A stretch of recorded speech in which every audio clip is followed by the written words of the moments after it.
सह वीर्यं करवावहै तेजस्विनावधीतमस्तु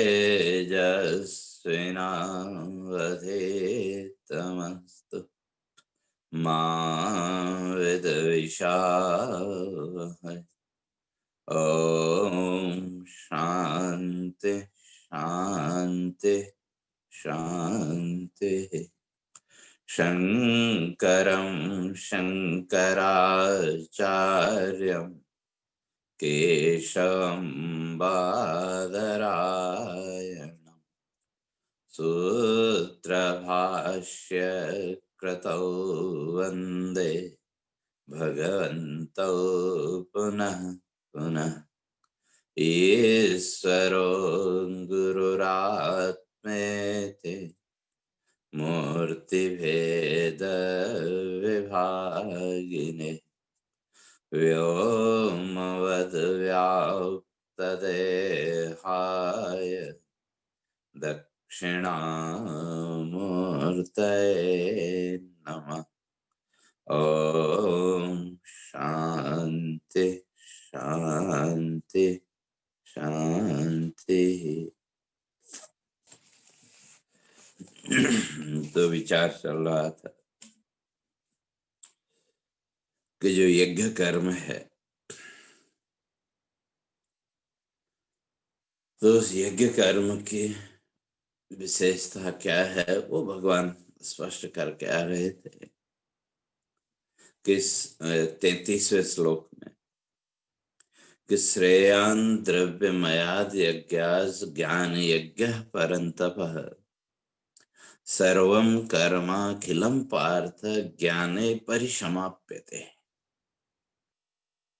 तो जो यज्ञ कर्म है उसके लिए पीछे स्पष्ट करके आए थे कि जितने भी हैं ये जो भी उसका फल है, संसार का फल, संसार के पदार्थों की प्राप्ति या स्वर्ग आदि की प्राप्ति, कर्म जान सभी उसी कर्म से प्राप्त होने वाले हैं, यज्ञ कर्म से। और ये जितने भी लोक हैं आगे भगवान स्पष्ट करेंगे, आ ब्रह्म भुवनान लोका पुनरावर्तिनोर्जुन। उस ब्रह्म लोक से पहले तक के जितने भी लोक हैं वो सब कैसे हैं? पुनरावर्तिन, अर्थात जिनमें बार बार जन्म मृत्यु का चक्र चलता रहता है। और केवल एकमात्र जो ब्रह्म लोक है वहां जन्म मृत्यु नहीं है, वही अमरत्व, वही मोक्ष है। तो तब कोई यहाँ प्रश्न कर सकता है कि भाई फिर ये जो यज्ञ कर्म है ये सब कर्म जान, ये सब कर्म ही है, और संसार के जो भी फल प्राप्ति है वो इन कर्मों से प्राप्त होने वाली है। तो फिर यज्ञ की इतनी महत्ता किस लिए? तो उसको स्पष्ट भगवान ने किया था और पहले चर्चा करके आए थे कि ये जितने भी कर्मों का विधान हमारे ऋषियों ने किया, पुण्य कर्म आदि का विधान, इन सबका उद्देश्य आपको इस संसार के पदार्थों की प्राप्ति कराना नहीं, बल्कि मनुष्य के चित्त की शुद्धि और उस चित्त शुद्धि के द्वारा ज्ञान प्राप्ति और ज्ञान के द्वारा मोक्ष। तो उसी बात को यहाँ भगवान स्पष्ट करके आए थे कि ये जितने भी यज्ञ हैं इन सारे यज्ञों में श्रेष्ठ ज्ञान यज्ञ है, क्योंकि सारे यज्ञों का फल यही ज्ञान है। और कल भी इस बात की चर्चा करके आए थे, जीवन का विश्लेषण करके देखें, जीवन का विचार करके देखें, प्रत्येक कर्म के द्वारा कुछ न कुछ जीवन में ज्ञान प्राप्त हुआ कि सही था, गलत था, या अनुभव कह लें दूसरे शब्दों में। तो इसलिए भगवान कहते हैं सर्वम कर्म अखिलम पार्थ ज्ञाने परिसमाप्यते। ये जितने भी कर्म हैं इन सारे कर्मों की जो समाप्ति है वो कहाँ है? ज्ञान है। ज्ञान में इनकी पूर्णता है। अर्थात चाहे वो सामान्य कर्म हो या यज्ञ कर्म हो, इनका जो अंतिम निष्कर्ष है, अंतिम फल है, वो है ज्ञान की प्राप्ति। अब ज्ञान कह लें या अनुभव कह लें, तो इसलिए वो ज्ञान यज्ञ श्रेष्ठ है, क्योंकि सब वहीं ले जाएंगे। और जो उस ज्ञान यज्ञ में स्थित हो गया, तो उस ज्ञान यज्ञ के साथ जो जुड़ा, वो इस संसार के बंधनों से मुक्त हो जाएगा। और ये यज्ञ कर्म भी धीरे धीरे ले जाएंगे उसी ज्ञान की स्थिति में, लेकिन रास्ता लंबा होगा।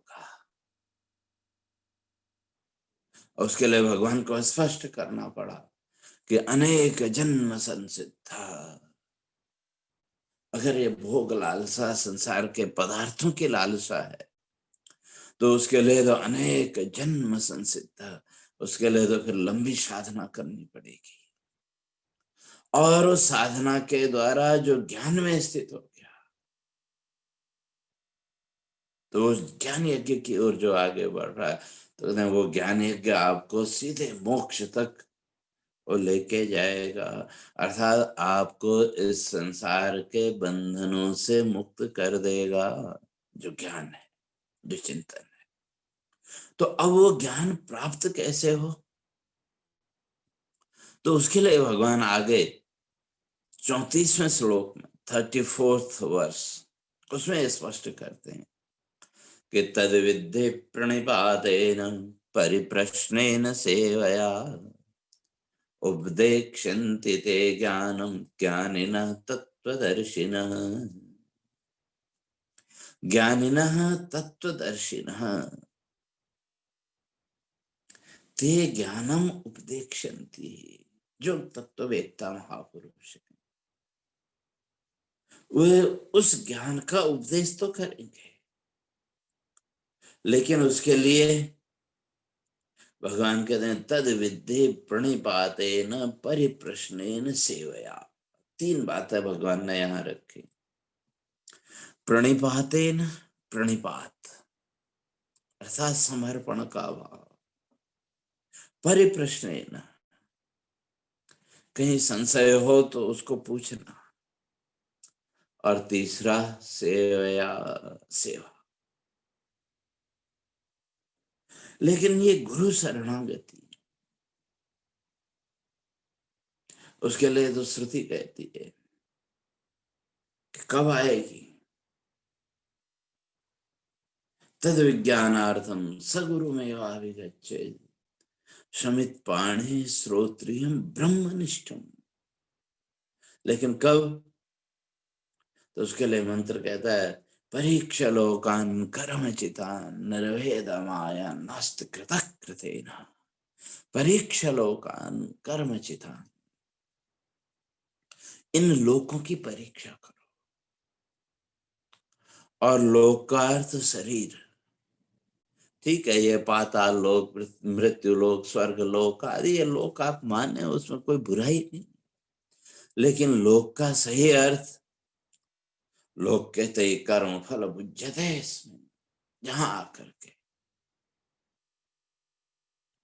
लोग कहते हैं, वो लोग कहते हैं, हम देखते हैं।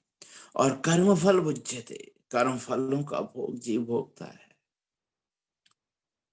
और कर्म फल भोग पूरा करने के लिए कोई न कोई शरीर तो चाहिए, चाहे वो मनुष्य शरीर हो, पशु पक्षी आदि का शरीर हो, वृक्ष आदि हो, या देवता आदि हो। जो भी जीवन का भोग है, उस जीवन के प्रारब्ध भोग को भोगने के लिए एक शरीर तो चाहिए। बिना शरीर के नहीं होता। इसलिए ऋषि कहते हैं भोगा इतनम शरीर। ये जो शरीर है, ये तो उसे सुख दुख रूपी प्रारब्ध भोग का घर है। और जब तक शरीर बंधन है, तो तब तक संसार का सुख दुख का भाव भी चलता रहेगा। इसलिए लोक का अर्थ शरीर। तो महर्षि कहते हैं परीक्ष लोकान, इस संसार में जितने भी शरीर हैं, जितने भी लोक हैं, इनकी परीक्षा करो। और उस परीक्षा का फल, उस परीक्षा का परिणाम क्या आएगा? कर्मचितान। इनका विश्लेषण करके, विचार करके जब देखेंगे तो इनका निष्कर्ष क्या है? कर्मचितान। ये सारे लोग कर्म के द्वारा ही प्राप्त होने वाले। जैसे जीवन के कर्म, और वो कर्म की प्रवृत्ति भी हमारे अंतस के गुणों के आधार पर सत्व, रज और तम, इन तीनों गुणों में से जिस गुण की प्रधानता होगी उसी के अनुसार व्यक्ति की कर्म प्रवृत्ति भी होगी। इसलिए ये जो यज्ञ साधना है, इस यज्ञ साधना चित्त शुद्धि का साधन है, इन तीनों गुणों के परिष्कार का साधन है।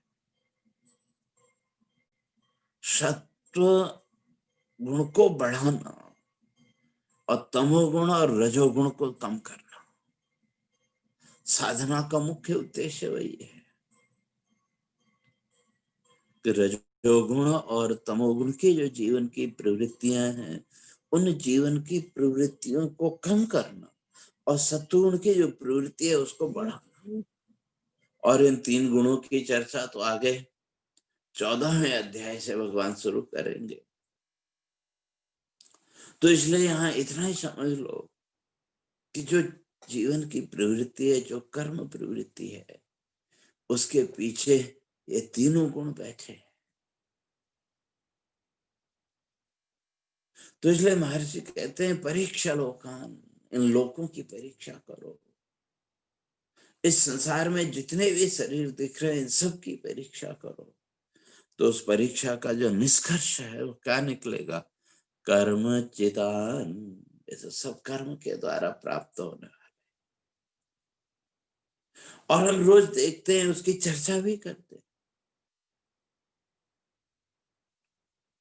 किसी का शरीर स्वस्थ न हो, किसी, कई जीव हैं जन्म से ही जिनके शरीर में विकार होते हैं, वहां हम क्या मानते हैं? तो इसके पूर्व जन्मों का कर्म मानते हैं, लेकिन विचार हमने नहीं किया कभी।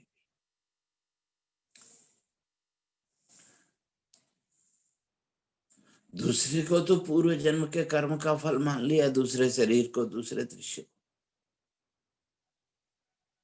अपने जीवन में वहां भी वही है, व्यवस्था वही है। लेकिन इस सब कुछ जानते समझते हुए भी गहराई से हमने कभी विचार नहीं किया। हमको पता है कि प्रारब्ध कहें या कर्म फल कहें, जो कुछ भी है, हम जानते हैं कि हमारे पूर्व जन्मों का जैसा प्रारब्ध होगा उसके अनुसार हमको यहाँ जीवन में सुख दुख आदि की प्राप्ति होगी। ये हम सब जानते हैं, शास्त्रों से सुना, ऋषियों से सुना, बुजुर्गों से सुना, लेकिन कभी उसको हम चिंतन में नहीं लाए, कभी उसका हमने चिंतन नहीं किया। इसलिए महर्षि कहते हैं परीक्षा लोकान।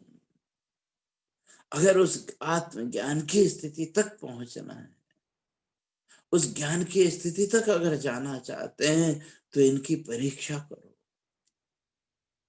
इस संसार का विश्लेषण करो, विचार करो। इसलिए पंचदशीकार ने स्पष्ट किया कि विचार है तस्मात् जगत जीव परात्मनः। इसलिए जो विचारशील व्यक्ति है, जो अपने को विचारशील मानता है, उसको तीन बातों का विचार करना चाहिए। किस किस का? जगत जीव परात्मनः, जगत इस संसार का, और ये जो जीव है जिसको लेकर के मैं का अहंकार हम पाले बैठे हैं, महर्षि कहते हैं इसका भी विचार करो। और परात्मनः, परमात्मा का विचार करो। जगत जीव परात्मनः, जगत का विचार, जीव का विचार और परमात्मा का विचार, तो गाइस विचार करने से क्या होगा? जगत भाव जीव भाव बाधे ब्रह्मैव अवशिष्यते। तो जगत भाव जीव भाव बाधे। तो विचार करते करते, चिंतन करते करते, ये जगत भाव, संसार का जो भाव, जिस संसार भाव को हम सच्चा मान के पकड़ के बैठे हैं, मैं मेरा के जिस भाव में हमने अपने आप को जकड़ के रखा है, विचार करते करते जब इसकी वास्तविकता, जब इसकी यथार्थता का बोध होगा, इसकी रियलिटी का बोध होगा, तो ये संसार भाव बाधित हो जाएगा। मैं मेरा का जितना भी भाव है, ये सब अपने आप दूर हो जाएगा। क्योंकि ये संसार जितना भी है कैसा है? भगवान शंकराचार्य जी स्पष्ट करते हैं, विश्वम दर्पण दृश्यमान नगरी तुल्यम निजांतरगतम। ये सारा संसार दर्पण में दिखने वाले दृश्यों के सदृश है। और कहाँ है? निजांतरगतम, हमारा अंतःकरण रूपी जो दर्पण है वहां। इसलिए महर्षि कहते हैं परीक्षा लोकान, इन लोगों के इस संसार की परीक्षा करो। तो परीक्षा करते करते जब इस संसार की सारहीनता,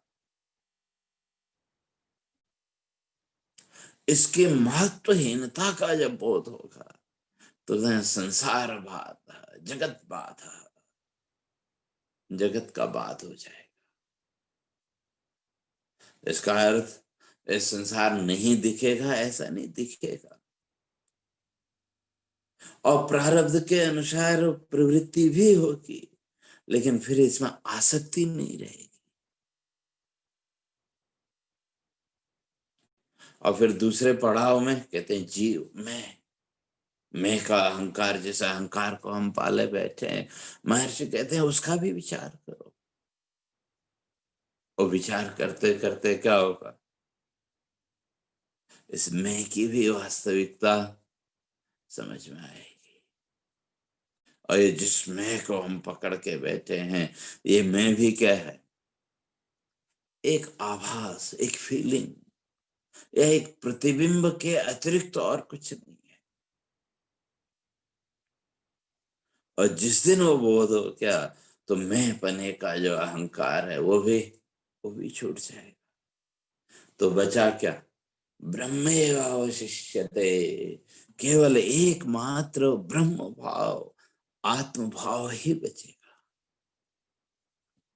लेकिन उसको जानने के लिए, उसको समझने के लिए तद विज्ञानार्थम सगुरुमेवाभिगच्छेत् समित्पाणिः श्रोत्रियं ब्रह्मनिष्ठम्। तद विज्ञानार्थम, तद माने तद ब्रह्म विज्ञानार्थम, उस ब्रह्म बोध के लिए, उस आत्म बोध के लिए वो जो साधक है वो क्या करे? गुरु मेवाभिगच्छे, वो गुरु की शरण में जाए। और गुरु कौन? कैसा हो? आगे श्रोत्रियम ब्रह्मनिष्ठम, ब्रह्मनिष्ठम, ब्रह्मनिष्ठा। केवल शब्द ज्ञान से, शास्त्र ज्ञान से, और ज्ञान नहीं, मैं तो उसको जानकारी कहता। इस शब्दों का ज्ञान होने मात्र से हम ज्ञानी हो गए ऐसा नहीं है। अपने आप को टटोले। हमारी जो निष्ठा है वो निष्ठा किसके प्रति है? इस संसार के भोगों के प्रति हमारी निष्ठा है, या उस ब्रह्म सत्ता के प्रति हमारी निष्ठा है? और ये भोग निष्ठा प्रधान है संसार। लेकिन इस भोग निष्ठा से ऊपर उठना बिना शास्त्र चिंतन के नहीं हो सकता। और उस शास्त्र का चिंतन भी गुरु के शरण। इसलिए गुरु में वाभिगच्छेत्, उस गुरु की शरण में जाए। और वो गुरु कैसे हो? श्रोत्रियम ब्रह्मनिष्ठम। श्रोत्रियम, श्रोत्रिय शास्त्र ज्ञान संपन्न, इनको शास्त्रों का ज्ञान है, शास्त्रों का बोध है, और साथ ही साथ ब्रह्मनिष्ठम, उनकी जो निष्ठा है वो ब्रह्मनिष्ठा हो।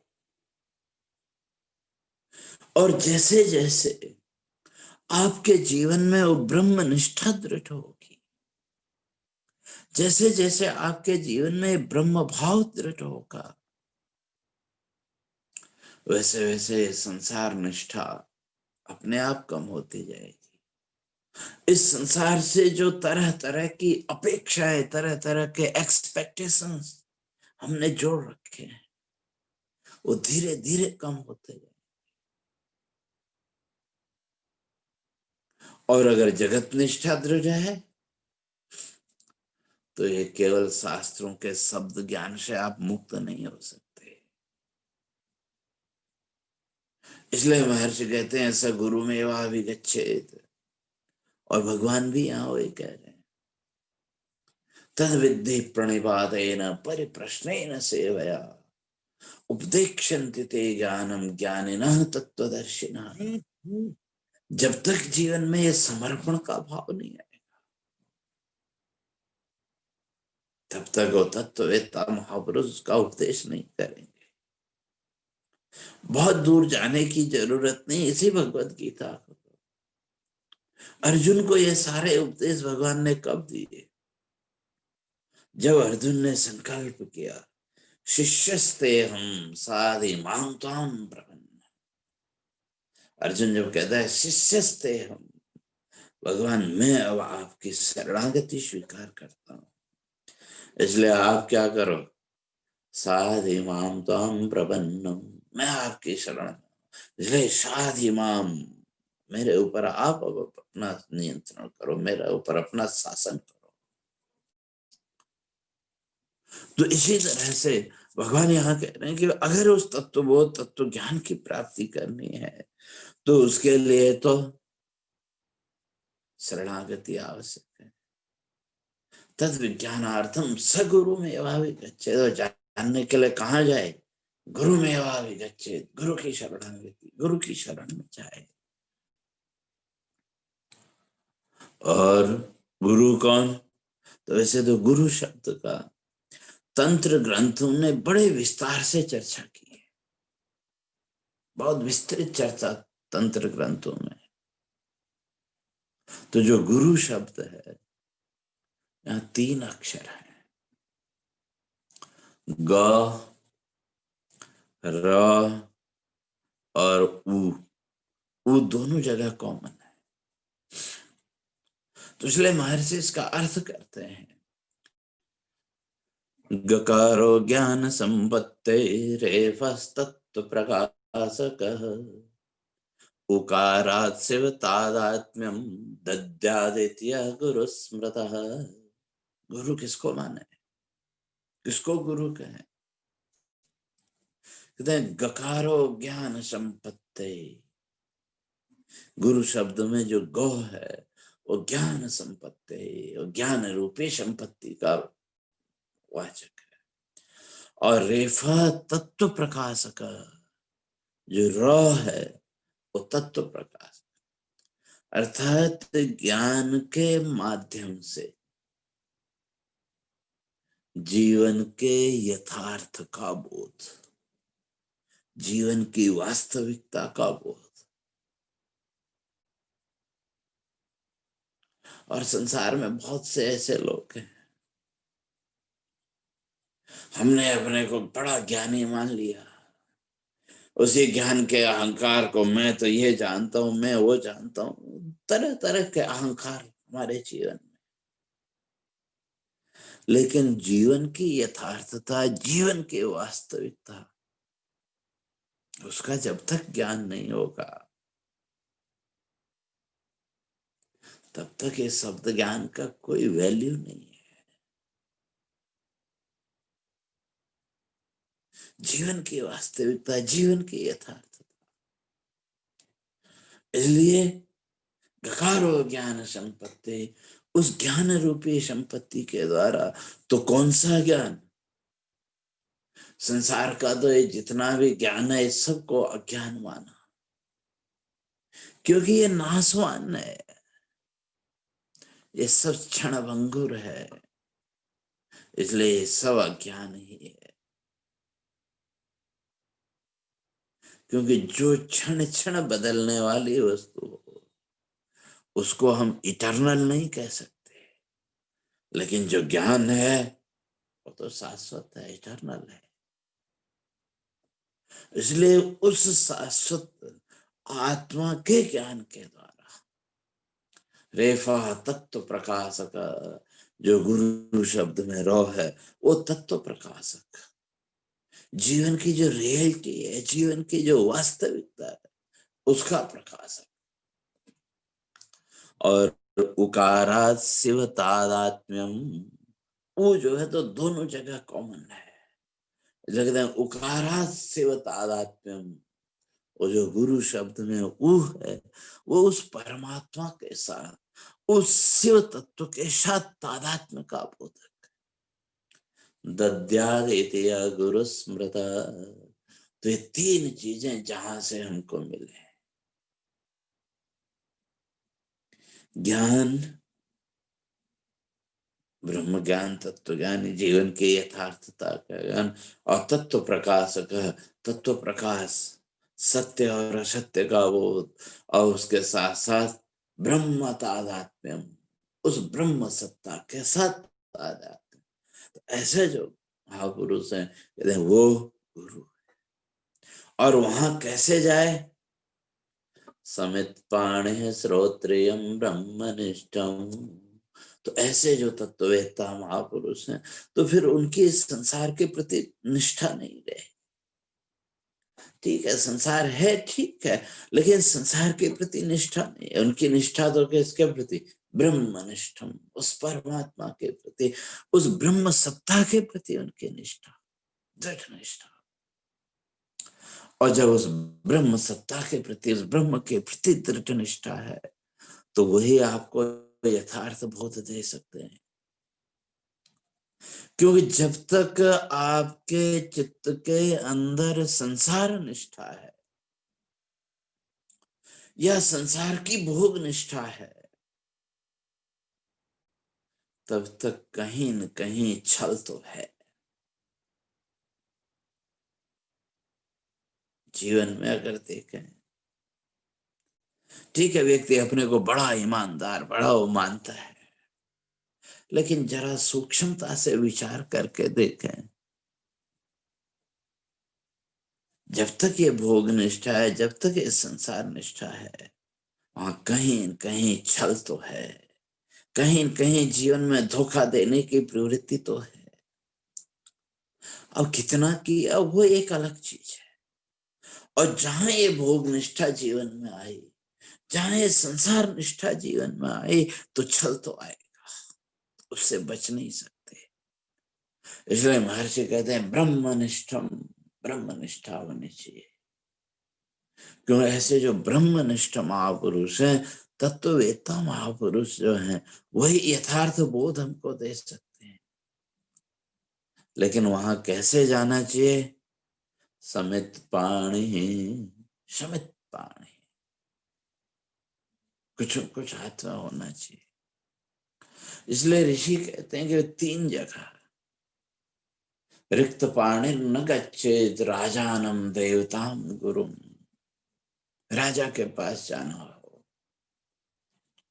देवता के पास जाना और गुरु के पास जाना हो, तो रिक्त पाणिर न गच्छेत, खाली हाथ नहीं जाना चाहिए। राजानम देवताम गुरु, राजा, देवता और गुरु के शरण में रिक्त पाणिर न गच्छेत, खाली हाथ नहीं जाना चाहिए। तो कैसे, तो कहा समित पाणी। समित पाणी का अर्थ जो कुछ भी है उसको समष्टि के प्रति समर्पण के भाव से, क्योंकि जो ब्रह्मवेत्ता महापुरुष है उनको कोई अपेक्षा नहीं। लेकिन ये सारी चीजें किसके लिए? तो उसके लिए ऋषि कहते हैं ज्ञान योग पराणाम तो पाद प्रक्षालितम जलम भाव शुद्ध्यर्थम अज्ञानम तत्तीर्थम मुनिगवः। ज्ञान योग पराणाम, ऐसे जो ज्ञान योग से जो महापुरुष है, वहां कुछ भी अगर हम अर्पित करते हैं तो किसके लिए? भाव शुद्ध्यर्थम अज्ञानम, हमारे चित्त के भावों की शुद्धि के लिए, चित्त के भावों की शुद्धि के लिए। और जो वहां चित्त भाव की शुद्धि प्रयोजन है, तो वो दर्शन भी हमारा तीर्थ हो गया। परमात्मा का दर्शन, भगवान का दर्शन, या ऐसे तत्ववेत्ता महापुरुषों का जो दर्शन, तो वो दर्शन भी क्या देगा? तीर्थ फलम, तीर्थ फल वहां हमको मिलेगा। तो इसलिए कैसे समित पाणी, समित पाणी, समर्पण का भाव। तो उसी भाव को यहाँ भगवान 34वें श्लोक में भी वही कह रहे हैं कि तद विद्धि प्रणिपाते न परिप्रश्नेन सेवया। तो यह तीन चीजें भगवान ने कही। तद विद्धि प्रणिपाते न, प्रणिपात समर्पण का भाव। समर्पण का अर्थ अपने अहंकार का त्याग, अपने दंभ का त्याग। क्यों? जब तक ऐसे तत्ववेत्ता महापुरुषों के समक्ष, चाहे वो गुरु हो या और भी, अगर हमारे अंदर दंभ है, हमारे अंदर अहंकार का भाव है, और ये अहंकार का भाव जीवन में कब आता है? जब हम स्वयं को दूसरे से ज्यादा श्रेष्ठ, ज्यादा योग्य मानने लगते हैं, तो व्यक्ति के अंदर ये दंभ का भाव, अहंकार का भाव प्रकट होता है। और गुरु की शरणागति अगर स्वीकार करनी है, अगर उस तत्व ज्ञान की ओर आगे बढ़ना है, तो भगवान कहते हैं प्रणिपातेन, प्रणिपात। अब प्रणिपात का अर्थ वैसे तो साष्टांग नमस्कार है, लेकिन यहाँ समर्पण का भाव, अपना जो अहंकार है, अपना जो दंभ है, उस दंभ को पीछे छोड़ के गुरु शरणागति। और परिप्रश्नेन सेवया, फिर मन में कोई संशय है, प्रश्न है, तो वो भी करो। और यथा योग्य सेवा, और तब उपदेक्षन्ति ते ज्ञानम, तब जाकर के वो तत्ववेत्ता जो महापुरुष हैं का वो उसका उपदेश देंगे। लोगों ने तो ये मान लिया बस किसी तत्ववेत्ता महापुरुष के पास जाओ, बस वो हमारे सिर पे हाथ रख दे, बस हमारे सारे कष्ट दूर हो जाए। लेकिन शास्त्रकार कहते हैं ऐसे नहीं होगा। वो जो तत्ववेत्ता महापुरुष हैं वो भी परीक्षा लेंगे कि आप उस ज्ञान के अधिकारी हैं या नहीं है। और उस परीक्षा की 4 विधियां, जैसे स्वर्ण की परीक्षा करने की 4 विधियां हैं, तो उसी तरह से जो महापुरुष हैं वो भी पहले परीक्षा लेंगे। तो कैसे? श्रुतेन शीलेन कुलेन कर्मणा, श्रुतेन शास्त्र ज्ञान, शीलेन आचरण, कुल और कर्म, इन 4 के द्वारा परीक्षा लेके तब जाकर के उस तत्व का वो उपदेश करेंगे। तो कैसे? तो इन सब बातों की चर्चा क्रमशः आगे करेंगे। हरे ओम पूर्णमदः पूर्णमिदं पूर्णात् पूर्णमुदच्यते पूर्णस्य पूर्णमादाय पूर्णमेवावशिष्यते। ओम शांति शांति शांति। शंकरं शंकराचार्यं केशवं बादरायणं सूत्रभाष्य कृतौ वन्दे भगवन्तौ पुनः पुनः। ईश्वरो गुरुरात्मेति मूर्तिभेदविभागिने व्योमवद्व्याप्तदेहाय दक्षिणामूर्तये नमः। ॐ शान्ति शान्ति शान्ति।